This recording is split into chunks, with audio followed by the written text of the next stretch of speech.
2025ஆம் ஆண்டுக்கான கல்வி பொதுத்தராதர உயர்தர பரீட்சைக்கான தனியார் வகுப்புகள் விரிவுரைகள் மற்றும் கருத்தரங்குகள் அனைத்திற்கும் இன்று நள்ளிரவு முதல் தடை விதிக்கப்பட உள்ளது.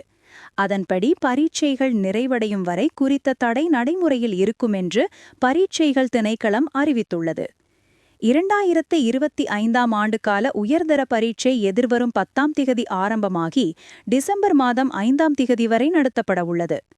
இந்த உரை நாடு முழுவதும் 2,36,262 பரீட்சை நிலையங்களில் 3,40,525 மாணவர்கள் இந்த பரீட்சைக்கு தோற்றவுள்ள நிலையில் பாடசாலை விண்ணப்பதாரர்கள் 2,46,521 பேரும் தனிப்பட்ட விண்ணப்பதாரர்கள் 94,004 பேரும் தோற்றவுள்ளதாக தெரிவிக்கப்படுகின்றது.